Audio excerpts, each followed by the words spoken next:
오늘은 안디옥 교회에 대한 말씀을 전하려고 합니다. 이 안디옥 교회는 참 멋있는 교회입니다. 이스라엘 영토 밖에 세워진 최초의 이방인 교회였고요. 성도들은 최초로 그리스도인이다라고 불렸습니다. 또한 베풀 줄 아는 교회였습니다. 모교회라고 할 수 있는 예루살렘 교회가 기근으로 어려움을 당했을 때 이 안디옥 교회의 성도들은 구제금을 모아서 예루살렘 교회에 보냈습니다.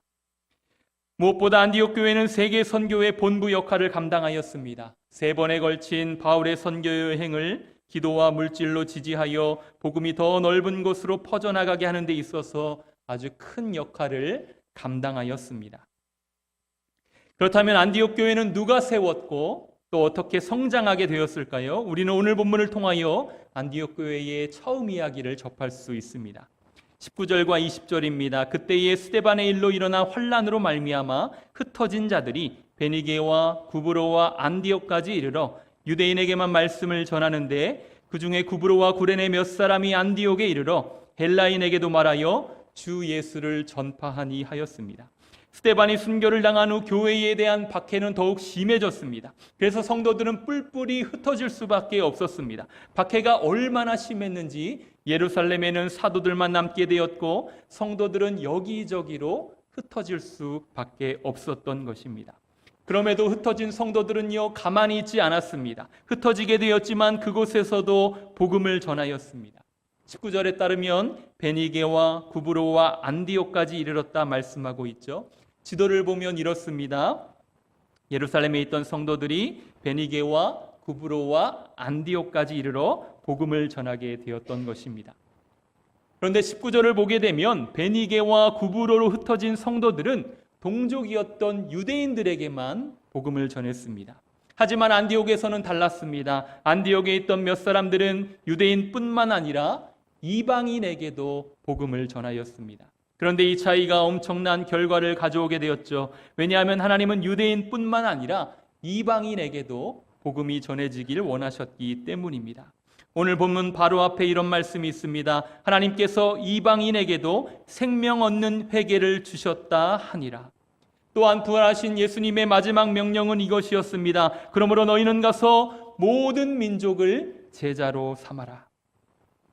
또한 예수님은 성령을 약속하시면서 이렇게 말씀하셨습니다. 오직 성령이 너희에게 임하시면 너희가 권능을 받고 예루살렘과 온 유대와 사마리아와 땅끝까지 이르러 내 증인이 되리라 하시니라. 안디옥에 간 성도들은요 그 말씀에 순종하였고 유대인뿐만 아니라 이방인에게도 복음을 전하였던 것입니다. 20절을 다시 볼까요? 그 중에 구브로와 구레네의 몇 사람이 안디옥에 이르러 헬라인에게도 말하여 주 예수를 전파하니 하였습니다. 모든 민족에게 복음을 전하라는 그 말씀에 순종한 몇 사람들이 유대인, 이방인 따지지 않고 복음을 전하자 하나님은 그들을 들어 쓰셨습니다. 그렇게 안디옥 교회가 세워지게 된 것이죠. 여기서 의아한 점이 있습니다. 그들이 누구인지 알 수 없다는 것입니다. 안디옥 교회가 어떤 교회입니까? 처음에 말씀드린 대로 2000년 교회 역사에 있어서 한 획을 그은 아주 엄청난 교회입니다. 복음이 전 세계로 확장되는 데 있어서 선교 본부 역할을 했던 교회이죠. 그런 교회를 세우는 데 일조했다면 성경에 이름 정도는 나와도 되지 않았겠습니까? 그럼에도 성경에는 단순히 몇 사람이다라고만 소개하고 있습니다. 그때 안디옥에서 헬라인에게 복음을 전했던 사람은 누구와 누구였더라. 이렇게 한 구절 더 들어간다 그래서 성경이 엄청 길어지거나 신학적으로 문제가 되는 것도 아니었을 것입니다. 그런데도 그들의 이름은 기록되지 않았습니다.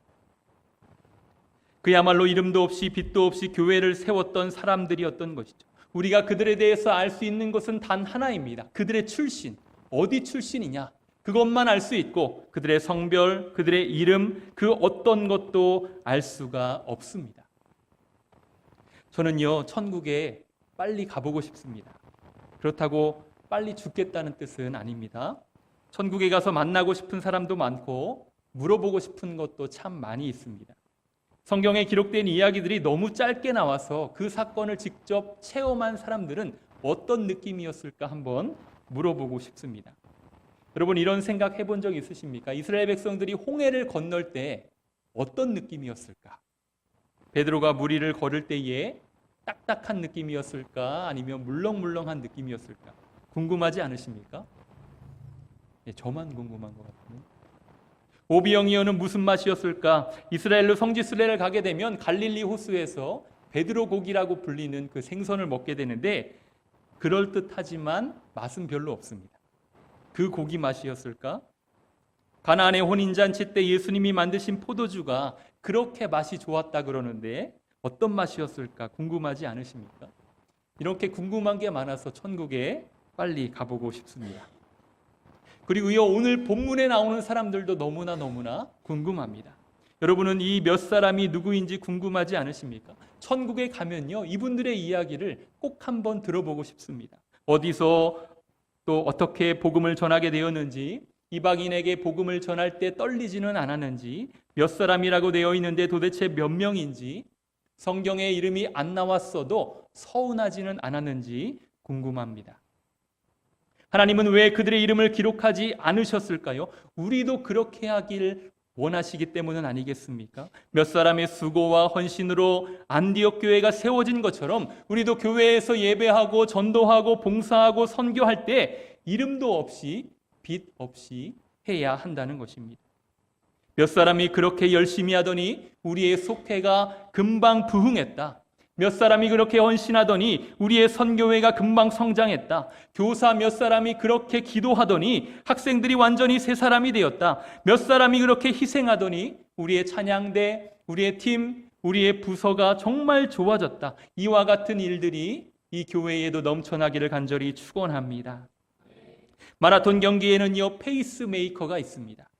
말 그대로 페이스를 만들어주는 사람들인데요, 42.19라는 긴 거리를 달려야 하기 때문에 이 흐름이나 속도를 조절하는 것이 이 마라톤 경기에서 너무나 중요합니다. 그런데 혼자 뛰다 보면 좋은 흐름을 유지하기가 어렵습니다. 그래서 옆에서 함께 뛰면서 이 호흡과 속도를 조절해주는 사람이 필요한데 그 사람들을 페이스메이커다라고 부릅니다. 좋은 성적을 내는 마라톤 선수 옆에는 항상 좋은 페이스메이커가 있었습니다. 우리나라에서도 마라톤 하면 생각나는 선수들이 있죠. 황영조, 또 이봉주를 들 수 있을 것입니다. 그 선수들이 메달을 딸 수 있었던 이유는 혼자서 잘했기 때문이 아닙니다. 옆에서 함께 뛰면서 그들의 호흡, 속도, 그 흐름을 조절해 주었던 페이스메이커가 있었기 때문에 그들이 금메달의 영광을 얻을 수 있게 되었던 것이죠. 이 페이스메이커의 역할은요, 철저하게 다른 선수를 보조하는 것입니다. 안타깝게도 그들은요, 상 받는 자리에 오르지 못합니다. 그들의 이름이 드러나는 것도 아닙니다. 우리가 황영조, 이봉주의 이름은 기억하지만 페이스메이커로 뛰었던 선수들의 이름을 모르는 것과 마찬가지입니다. 생각해보면 안디옥의 이 몇 사람들이 바로 하나님의 페이스메이커가 아니었겠습니까? 그들은 있는 자리에서 겸손히 순종하여 안디옥 교회의 기초를 다졌습니다. 바로 우리가 그렇게 해야 합니다. 우리가 하나님의 영광을 위해서, 교회의 부흥과 성장을 위해서 사는 사람들이기 때문입니다. 그렇다면 우리의 이름이 드러나지 않으면 좀 어떻습니까? 우리의 수고와 헌신, 섬김과 땀 흘림을 통하여 하나님이 영광 받으시면 그만이고 우리의 교회가 부흥하고 성장하면 그만이지 않겠습니까? 기독교의 진리는요, 너무나 단순합니다. 간단합니다. 죽어야 산다는 것입니다. 내가 죽으면요, 내 옆에 있는 사람이 살아납니다. 우리의 가정, 우리의 교회가 살아납니다. 반대로 내가 살게 되면, 살려고 애를 쓰면 옆 사람이 죽고 우리의 교회와 우리의 가정이 죽게 되는 것이죠. 우리가 자주 부르는 찬양 중에 이런 가사가 있습니다. 당신의 그 섬김이 천국에서 해같이 빛나리. 당신의 그 겸손이 천국에서 해같이 빛나리. 주님이 기억하시면 족하리. 예수님 사랑으로 가득한 모습, 천사도 흠모하는 아름다운 그 모습, 천국에서 해같이 빛나리. 여러분, 정말로 주님이 기억하시면 족합니까? 여러분의 헌신과 수고, 그 모든 것이 천국에서 빛날 것을 믿으십니까? 우리는 그렇게 살아가야 합니다. 하나님은요, 말씀에 온전히 순종한 사람들을 들어 쓰십니다. 많이 배운 것 필요 없습니다. 돈이 많은 것 필요 없습니다. 가정이 좋은 것, 집안이 형편이 좋은 것, 그런 것과 전혀 상관이 없습니다. 그 말씀에 붙들려서 이름도 없이 빛 없이 살아가는 그 사람들을 하나님이 사용하십니다. 고린도전서 1장의 말씀 우리 화면을 보며 같이 읽어보도록 하겠습니다. 형제자매 여러분, 여러분이 부르심을 받을 때에 그 처지가 어떠하였는지 생각하여 보십시오. 육신의 기준으로 보아서 지혜 있는 사람이 많지 않고 권력 있는 사람이 많지 않고 가문이 훌륭한 사람이 많지 않았습니다. 그런데 하나님께서는 지혜 있는 자들을 부끄럽게 하시려고 세상의 어리석은 것들을 택하셨으며 강한 것들을 부끄럽게 하시려고 세상의 약한 것들을 택하셨습니다. 하나님께서는 세상에서 비천한 것들과 멸시받는 것들을 택하셨으니 곧 잘났다고 하는 것들을 없애시려고 아무것도 아닌 것들을 택하셨습니다. 아멘. 능력이 없어도 괜찮습니다. 지혜가 부족해도 됩니다. 이름도 없이 빛도 없이 겸손히 순종할 때에 하나님은 우리를 통하여서 놀라운 일들을 만들어 가시는 줄 믿습니다. 21절의 말씀 이렇게 말씀합니다. 주의 손이 그들과 함께 하심에 수많은 사람들이 믿고 주께 돌아오더라. 주의 손은요 안디옥의 몇 사람들과 함께 하였습니다. 여기서 말하는 주의 손은 천지를 창조하신 권능의 손입니다. 주께서 옛적에 땅에 기초를 놓으셨사오며 하늘도 주의 손으로 지으신 바니이다. 주는 토기장이시니 우리는 다 주의 손으로 지으신 것이니이다. 주의 손은요 또 우리를 인도하시고 붙잡아 주십니다. 시편에 말씀하죠. 거기서도 주의 손이 나를 인도하시며 주의 오른손이 나를 붙드시리이다. 주의 손이 함께 하시면 천지 창조와 같은 놀라운 일들이 바로 우리를 통하여서 나타나게 됩니다. 주의 손이 함께 하시면 우리를 인도하여 주시고 우리를 붙들어 주십니다. 이름도 없이 빛도 없이 주어진 자리를 잘 지키며 겸손히 순종할 때에 주의 손이 여러분과도 함께 하시기를 주님의 이름으로 간절히 축원합니다. 그래야 여러분을 통하여서도 수많은 사람들이 믿고 주께 돌아오는 역사가 나타나는 줄 믿으시기 바랍니다. 또한 안디옥 교회는 성령으로 하나 된 교회였습니다. 13장 1절에 이렇게 말씀합니다. 안디옥 교회에 선지자들과 교사들이 있으니 곧 바나바와 니게르라 하는 시므온과 구레네 사람 루기오와 분봉왕 헤롯의 젖동생 마나엔과 및 사울이라 말씀합니다. 안디옥 교회의 지도자들을 소개하고 있는데요. 여기서 특별한 것은 모두가 다 출신과 인종이 다르다는 겁니다. 먼저 바나바가 나오는데 바나바는 착한 사람이요 성령과 믿음이 충만한 사람이었다 말씀하고 있죠. 그는 밭을 가지고 있었는데 이를 팔아서 헌금할 만큼 굉장히 큰 부자였습니다. 이처럼 바나바는 신앙이 좋은 정통파 유대인이었죠. 니게르라 하는 시므온이 나오는데요. 이름으로 알 수 있듯이 아마도 아프리카 흑인이었을 것입니다. 2000년 전 로마에서 흑인은 대부분 노예였는데 그리고 유대인들은 아주 심한 인종차별주의자였습니다. 이 유대인의 관점으로 보게 되면 니게르라 하는 시므온은 아마 인간 이하의 취급을 받았을 것입니다. 그럼에도 안디옥 교회의 지도자가 되었다는 것이죠. 구레네 사람 루기오가 나오는데 구레네는 현재의 리비아, 바로 아프리카 출신임을 알 수 있습니다. 분봉왕 헤롯의 젖동생 마나엔이 나옵니다. 이 젖동생은 한 어머니 밑에서 같은 젖을 먹고 자란 친형제를 뜻하거나 어릴 적부터 단짝인 친구를 말하기도 합니다. 어쨌든 이 마나엔이라고 하는 사람은 헤롯과 연관된 귀족 출신, 지배층이었다는 것입니다. 당시 이스라엘은 로마의 속국이었죠. 그런데 로마 지배층 출신 사람이 바로 교회의 지도자로 있었다는 것입니다. 마지막으로 바울이 나옵니다. 교회를 아주 극렬하게 핍박했던 인물. 그러나 안디옥 교회는 변화된 그를 받아주었고 그를 교회의 지도자로 세워주었습니다. 이처럼 안디옥 교회의 리더십들은 다르고 달랐습니다. 리더십들이 그러했으니 거기에 속한 성도들도 그랬을 것입니다. 출신이나 사고방식, 삶의 방식, 지적인 수준, 경제적인 수준 다 달랐지만 그것들이 교회에서 문제가 되지 않았다는 것이죠. 인간적인 생각으로 보면 한 교회에서 신앙생활하는 것이 아마 불가능하게 보이기도 합니다. 그럼에도 불구하고 그들은 한 교회를 이루었고 놀라운 하나님의 쓰임을 받게 되었는데 어떻게 그런 일들이 가능하게 되었을까? 바로 성령 충만의 역사라고 밖에는 설명할 수밖에 없다는 것입니다. 교회는요 마땅히 그러해야 합니다. 우리의 출신, 우리의 지역, 우리의 성별, 우리 학벌 이런 것과 상관없이 주 안에서 하나가 될 수 있는 곳이 바로 교회여야 합니다.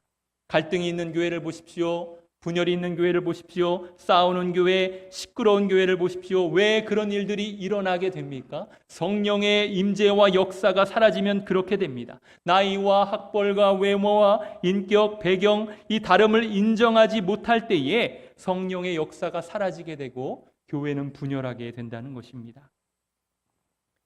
우리가요, 신앙생활 하다 보면 누군가 미워 보일 때가 있습니다. 함께 하고 싶지 않을 때가 있습니다. 목사인 저는 그럴까요? 안 그럴까요? 저도 누군가가 미울 때가 있습니다. 왜 근데 그것이 문제인가? 미운 사람이 문제인가? 용납하지 못하는 그 사람이 문제인가? 그런 것이 아니라 내가 성령에 충만하지 못하면 우리 안에 미움과 다툼의 마음들이 나오게 된다는 것입니다. 성령에 충만하면 하나님의 은혜와 사랑으로 가득하게 되고 그것이 저절로 다른 사람에게 흘러가게 되는데 내가 성령에 충만하지 못하게 되면 우리의 미움과 다툼, 시기와 질투의 모습들이 나를 통하여 나타나게 된다는 것입니다.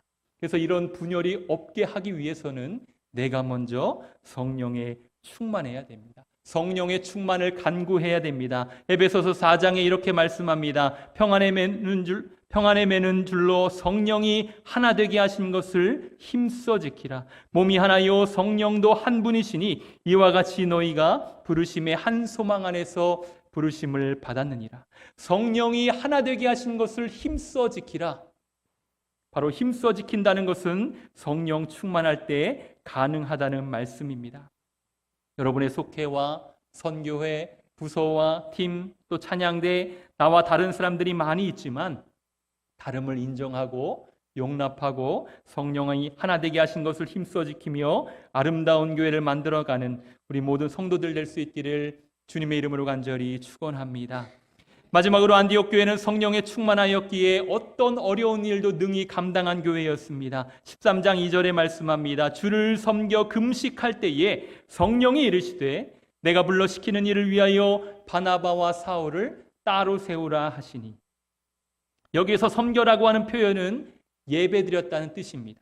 금식이라고 하는 표현은 기도하며 하나님만 붙들었다는 뜻입니다. 안디옥 교회는 하나님만 예배하고 하나님만 붙들며 기도하였습니다. 바로 천안기둥교회가 그러기를 간절히 축원합니다. 하나님만 예배하고 하나님만 붙들며 기도할 때에 하나님의 뜻을 성령으로 통하여 알게 되었던 것이죠. 안디옥 교회에게 주어진 성령의 음성은 이것이었습니다. 바나바와 바울을 따로 세워라. 즉 두 사람을 이방인의 선교를 위하여서 파송하라는 뜻이었습니다. 그런데 성도들은요, 그 음성을 듣고 마냥 기뻐할 수만은 없었을 것입니다. 왜냐하면 안디옥 교회는 이제 1년밖에 되지 않은 신생교회였기 때문입니다. 게다가 바나바와 바울은요, 교회를 이끄는 대표적인 지도자였습니다. 그런데도 그 둘을 선교사로 파송하는 것이 쉬웠겠습니까? 굉장히 어려운 일이었습니다. 그럼에도 불구하고 이 안디옥 교회는 이렇게 감당하였습니다. 13장 3절에 이에 금식하며 기도하고 두 사람에게 안수하여 보내니라. 그들은요, 인간적으로 판단하지 않았습니다. 금식하며 기도함으로 그 십자가를 졌다는 것이죠. 우리는 이 말씀을 통하여 교회는 기도를 통하여 움직인다는 것을 배울 수 있습니다. 안디옥 교회는 기도할 때 하나님의 음성을 들었습니다. 기도하며 그 뜻을 이뤄내었습니다. 따라서 기도하는 교회가 바로 쓰임받는다는 것을 깨달을 수 있습니다.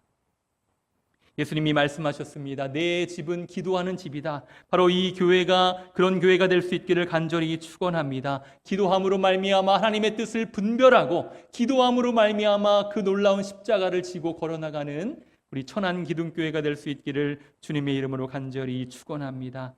오늘 안디옥 교회에 대한 말씀을 들었습니다. 바라기는 이 천안기둥교회가 안디옥 교회처럼 놀라운 역사를 감당할 수 있기를 바랍니다. 하나님의 말씀에 겸손히 순종하는 몇 사람들이 많은 교회, 출신과 배경, 다른 것들이 많이 있지만 성령으로 하나 된 교회, 기도로 움직이고 기도로 모든 사명을 감당하는 교회, 바로 그 교회가 천안기둥교회인 줄 믿습니다. 여러분 모두가 헌신함으로 그 교회를 만들어가는 귀한 사명자가 되시기를 주님의 이름으로 간절히 축원합니다. 기도하겠습니다. 하나님, 오늘도 말씀으로 깨달음을 주시니 감사를 드립니다. 이름도 없이 빛도 없이 말씀에 온전히 순종한 몇 사람을 통하여 안디옥 교회가 세워졌다는 말씀을 들었습니다. 저희들도 주어진 자리에서 겸손히 순종하여 쓰임받게 하여 주옵소서. 내 이름이나 내 명예보다 하나님의 영광을 먼저 생각하게 하셔서 우리의 교회가 부흥성장케 하옵소서. 무엇보다 하나님의 손이 함께 하심을 간구합니다. 필요한 모든 것을 채우시는 권능의 손에, 우리를 이끄시고 인도하시는 사랑의 손에 붙들리게 하옵소서. 그리하여 우리를 통해서도 수많은 사람들이 믿고 주께 돌아오는 역사가 나타나게 하옵소서. 안디옥 교회처럼 성령 안에서 하나가 되게 하시고 기도가 더욱 뜨겁게 하시어 온 세상에 복음을 전하는 사명 감당케 하여 주옵소서. 예수님의 이름으로 간절히 기도하옵나이다. 아멘.